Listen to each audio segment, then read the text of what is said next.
ಕನ್ನಡ ನಾಡು ನುಡಿ ಜಲ ಸಂರಕ್ಷಣೆ ಸ್ಥಳೀಯರಿಗೆ ಉದ್ಯೋಗ ಮತ್ತಿತರ ನ್ಯಾಯಯುತ ಬೇಡಿಕೆಗೆ ಹೋರಾಟ ನಡೆಸುತ್ತಾ ಬರುತ್ತಿರುವ ಕನ್ನಡ ಸೇನೆ ಕರ್ನಾಟಕ ಇದರ ದಕ್ಷಿಣ ಕನ್ನಡ ಜಿಲ್ಲಾ ಕಚೇರಿ ಉದ್ಘಾಟನೆ ಸಮಾರಂಭವು ಅಕ್ಟೋಬರ್ 9 ರಂದು ಬೆಳಗ್ಗೆ 11 ಗಂಟೆಗೆ ಕುಳೂರಿನ ವ್ಯವಸಾಯ ಸೇವಾ ಸಹಕಾರಿ ಸಭಾಂಗಣದಲ್ಲಿ ಜರುಗಲಿದೆ ಎಂದು ದಕ್ಷಿಣ ಕನ್ನಡ ಜಿಲ್ಲಾ ಕಾರ್ಯಾಧ್ಯಕ್ಷ ಗುರುಚಂದ್ರ ಹೆಗಡೆ ಗಂಗಾರಿ ಕುಳೂರು ಸುದ್ದಿಗೋಷ್ಠಿಯಲ್ಲಿ ತಿಳಿಸಿದರು। ಉದ್ಘಾಟನೆಯನ್ನ ಆಳ್ವ ಶಿಕ್ಷಣ ಸಂಸ್ಥೆಯ ಅಧ್ಯಕ್ಷರಾದ ಡಾ ಮೋಹನ್ ಆಳ್ವ ಅವರು ನೆರವೇರಿಸಲಿದ್ದಾರೆ।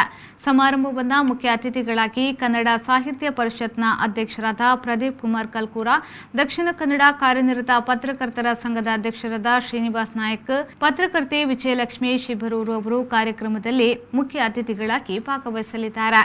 ಇನ್ನು ಕನ್ನಡ ನಾಡಿನ ಸಮಗ್ರ ಅಭಿವೃದ್ಧಿಯನ್ನು ಬಯಸುವ ಮತ್ತು ಹಿತ ಕಾಯುವ ಮಹತ್ತರ ಉದ್ದೇಶವನ್ನಿಟ್ಟುಕೊಂಡು ಸ್ಥಾಪನೆಯಾದ ಕನ್ನಡ ಸೇನೆ ಕರ್ನಾಟಕಕ್ಕೆ 35 ವರ್ಷಗಳು ಸಂದಿವೆ।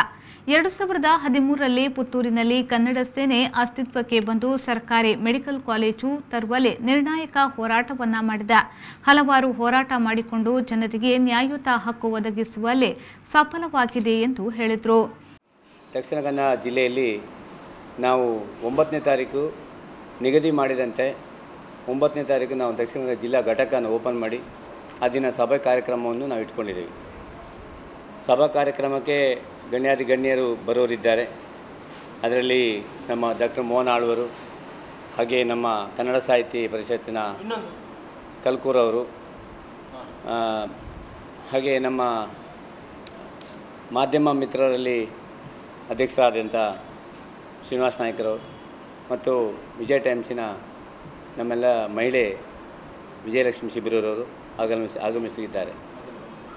ಸಂದರ್ಭದಲ್ಲಿ ನಾವು ನಿಮ್ಮ ದಕ್ಷಿಣ ಕನ್ನಡ ಜಿಲ್ಲೆಯಲ್ಲಿ ಗಡಿ, ನೆಲ, ಭಾಷೆ ಇಂಥ ಎಲ್ಲ ಒಕ್ಕೂಟಗಳ ಸೇರಿಸಿಕೊಂಡು ಕೂಡ ಅದರ ಜೊತೆಗೆ ಸರೋಜಿನಿ ಮಹಿಷಿ ವರದಿಯನ್ನು ನಾವು ಲಗಾವು ತರಬೇಕು। ಇನ್ನೂ ಕೂಡ ಸರೋಜಿನಿ ಮಹಿಷಿ ವರದಿ ಸರಿಸುಮಾರು 40 ವರ್ಷ ಹತ್ತಿರ ಬಂದಿದೆ, ಆದರೂ ಕೂಡ ಸರೋಜಿನಿ ಮಹಿಷಿ ವರದಿ ಇಲ್ಲಿ ಜಾರಿ ಆಗಲಿಲ್ಲ। ದಕ್ಷಿಣ ಕನ್ನಡ ಜಿಲ್ಲೆಯ ಸ್ಥಳೀಯರಿಗೆ ಮತ್ತು ಕರ್ನಾಟಕದವರಿಗೆ ಇಲ್ಲಿಯ ಸ್ಥಳೀಯ ಕೈಗಾರಿಕೆಗಳಲ್ಲಿ ಕೆಲಸ ಸಿಗಬೇಕನ್ನೋದು ನಮ್ಮ ಧ್ಯೇಯ।